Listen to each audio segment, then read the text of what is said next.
Welcome back! I have now owned my 2023 EQS 580 for 18 months. And this month, because one of you asked me why I chose this over an S-Class, I had the opportunity to take out a 2024 S-580 and do a side-by-side comparison of the two cars. And I'm going to show you a number of things that helped me decide that this is the car for me. And I'll show you a number of things that the S-Class has that the EQS does not yet have. But first, let me give you some numbers.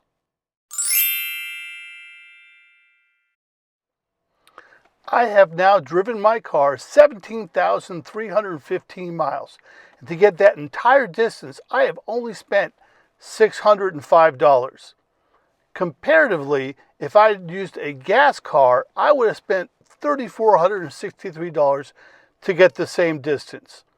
So I'm still fully enjoying the benefits month to month of driving an electric car.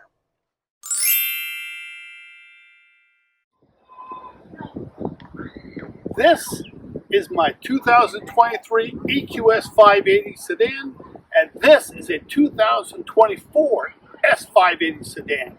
Today I'm going to tell you about 6 things about what made me buy my car, and I'm going to tell you some things about this car that really make it stand out. So let's get started. Number 6, trunk space. Because the EQS is a hatchback and the rear seats fold down, I have significantly more space than the S-Class. The S-Class has a nice large trunk, but it doesn't have the depth that the EQS has. Another advantage of the EQS over the S-Class is charging at home. No longer do you need to find the gas station with the best price or best quality gas. You just pull up into your carport, your garage, your driveway, and get out. Pop open the hatch, put in the cable, and you start charging. You just go home, enjoy the rest of your day, and don't have to worry about it. Don't have to be outside in the weather while it's filling up the gas tank, because it's charging while you're inside. Massive advantage.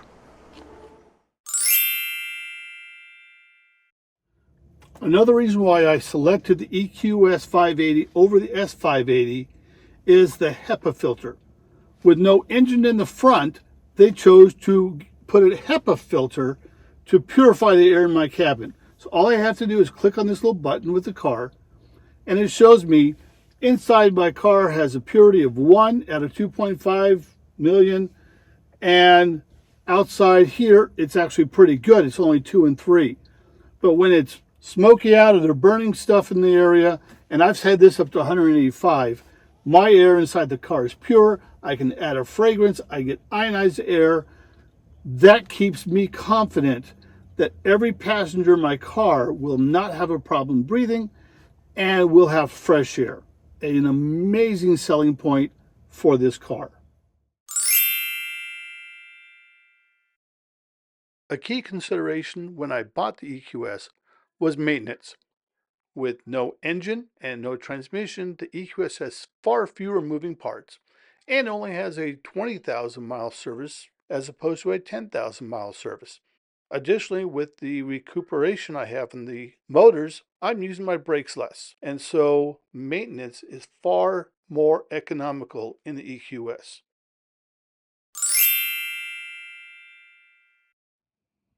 The number one reason I selected EQS over the S-Class is the Hyperscreen.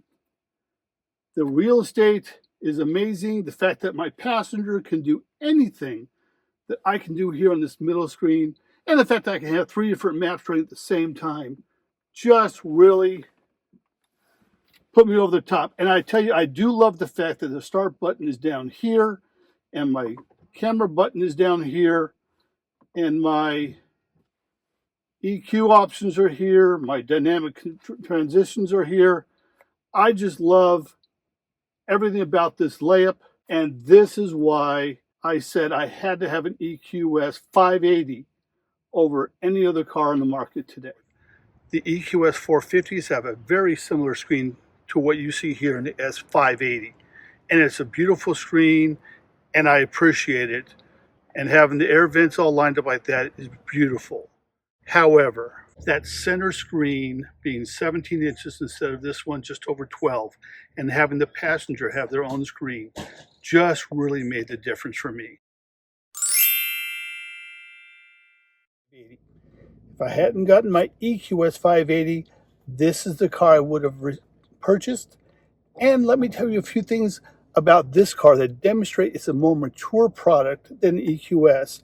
And it has things I believe at some point EQS will adopt, but currently make this one a little nicer.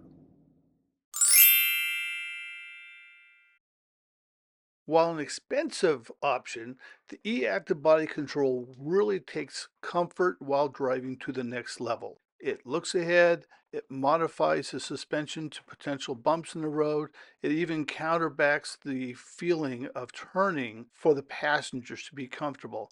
And as a final added safety bonus, when the car senses a crash from the side, it will literally lift the car up slightly so as to put the impact of the crash on the body of the car and not onto the doors. So this is a very nice feature that we would love to see someday from the EQS. Here in the back, the seats are slightly more comfortable, and I think they've done a nice job with the center piece laying down flatter on the towards the seat and being just a little wider. It's just a really nice touch. Another thing the S-Class has is soft closing doors. And there you have it. While opening, the EQS door provides you the fun of watching the window drop and makes a nice smooth aerodynamic shape. It's missing one thing because of this style. And the one thing it's missing because of the different door design is the window screens built into the car. And to go with the side screen is the rear screen.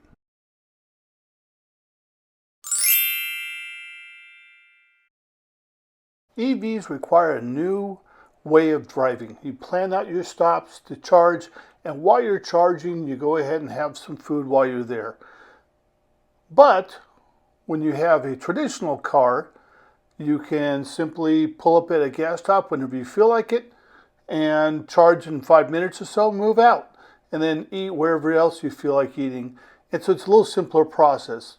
Additionally, the EQS gets a safe 300 miles when you're driving long distances, while the S-Class will take me over 500 miles on a full tank. Admittedly more expensive, but you're trading off time for money. And so that's a serious consideration when looking at the two cars.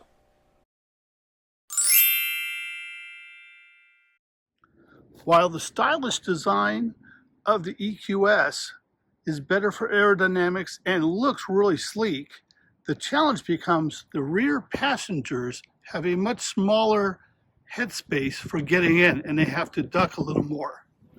Whereas you look at the S-Class, the rear passenger, while it's not as sleek, the rear passenger has significantly more room to get in. I want to say a special thanks to Mercedes-Benz of Fayetteville, from Linda at the front desk in the showroom, to Steve and Jamie in service, and Nick, my sales rep. They have always made me feel appreciated, and I want to thank them for allowing me to take this S580 to compare the two vehicles. Thanks, guys. So that wraps up the comparison between the two cars. The S-Class still has some features that are marvelous and really give it that luxurious feel. And the EQS has some features that the S-Class just cannot have. And I'm really glad I chose the EQS, and I look forward to watching the EQS mature to have some of those features that the S-Class currently has, so that one day this truly will be an S-Class that happens to be electric. And that wraps up our month. Until we talk again next month, make it a great day.